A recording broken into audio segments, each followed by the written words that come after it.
Shi No Numa is yet another classic zombies map, and it is also, like Verrucht, one of my all-time favorites. Because again, it kind of fits into that structure of able to get in and knock out a game within 10 to 15 minutes.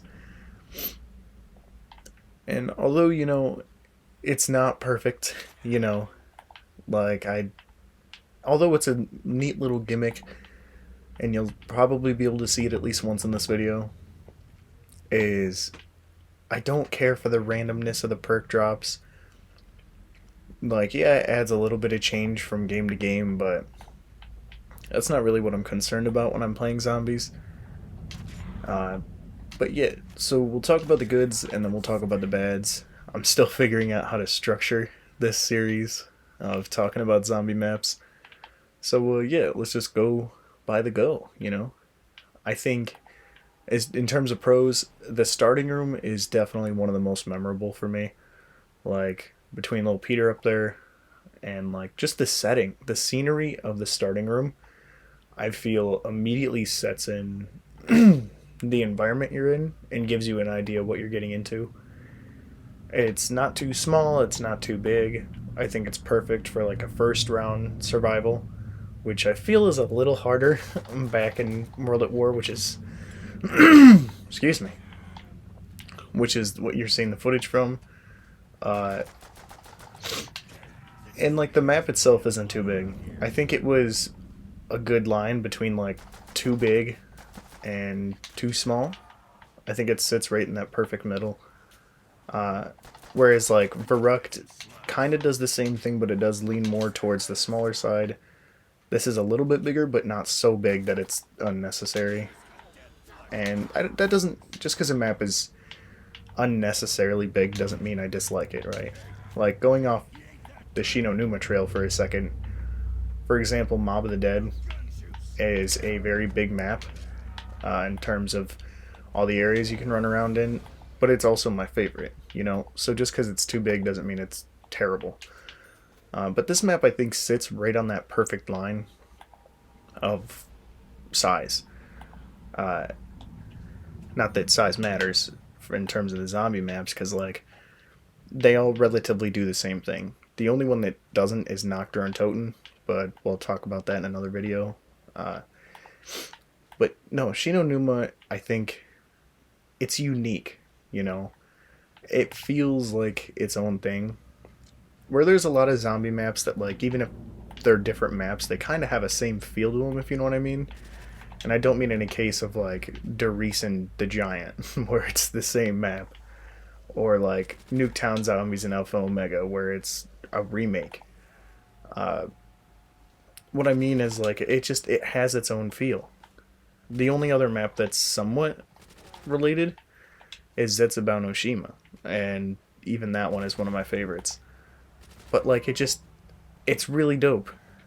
And I think the thing I liked about World at War Zombies was all the locations you come across in Zombies are locations you'll see somewhere in the campaign. And then with if you have all the map packs, like, all the locations in Zombies are somewhere in the multiplayer maps. Like, some are just carbon copies, like Verrucht is just the map Asylum. Nocturne and Toten can be found in Airfield. It's like half the map. But regardless, it has its own feel, and it's really neat. And like, the traps are really like unique. Like this big guy right here, it spins and knocks all the zombies around. The only thing I'd say is like a negative really about this map, besides the random perks, like I stated before, I'm not a huge fan of that. Like, it's not enough for me to just dislike the map as a whole, because like I said, this really is one of my favorites. But it can be annoying, especially when, like, back in World at War, one of the first perks you want is Jug, because they have what's called sticky glue hands, which is what I call them, or glue hands, whatever you want to say, where when a zombie hits you, you're pretty much stuck to them for a second. And so if you don't get that Jug quick, it can definitely make that a pain. And it's also with knifing. If you knife a zombie, you're like stuck to them for a second. And like I said, nothing on World at War, because like they were just finding their ground, and like early Black Ops 1 days did the same exact thing, but they updated it out of it.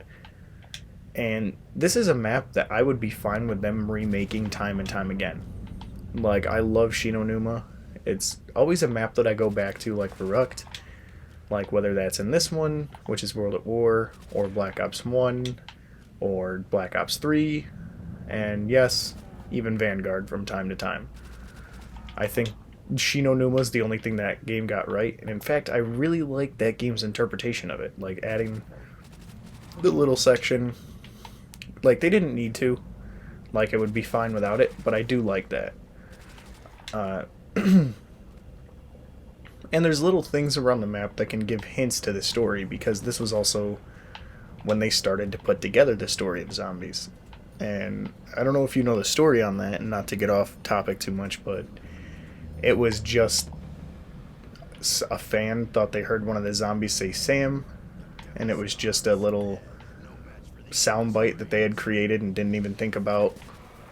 Treyarch made that sound, and once that started to go viral is how they built the story. And I think that's awesome, that the story is because the community. And then we get things like this, and it's back then, like, it wasn't really huge nods to story.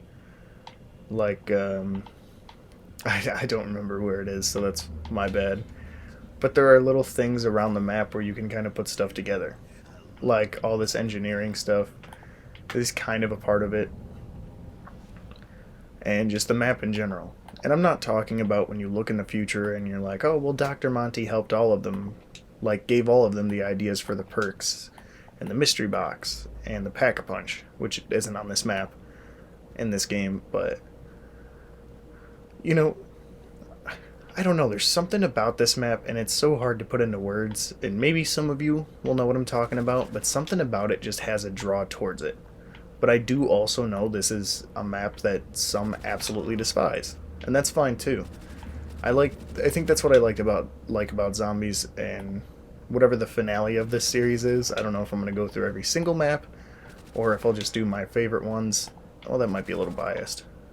I've done one on Ascension too, so I don't know, but I think that's why I like zombies, is because there's so much variety and choice to it, that yes, you could sit down and play something small like this and just bang out a couple quick rounds.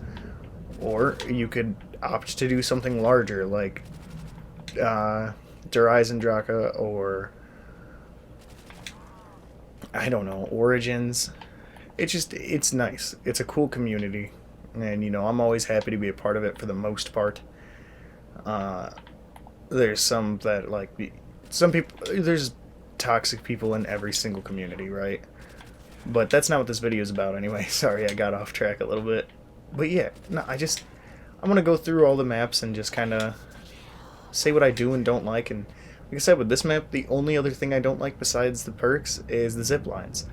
I think maybe in my entire career of playing zombies, which has been since like 2010, I've probably used the zip line once, and that was just to see what it was like. And it's pretty pointless. Like, it takes you from there to that shed, but if I wanted to do that, I could just very well also go through here, you know? I mean, you gotta pay for that anyway, so, like, why waste your time? And, you know, maybe you could advocate it's good for trains and surviving, but I beg to differ, just in my case. But yeah, that's what I meant by the random perks. And there we go. Same as last time, we're gonna call it because it ended. But yeah, you know, this one was definitely a little longer than the Verrucht one, because I know I went off on a couple tangents. But, you know, let me know what you think in the comments. And I hope you're having a good day. If you're watching early on, have a good rest of your day. I'll see you in the next one. And till then, see ya.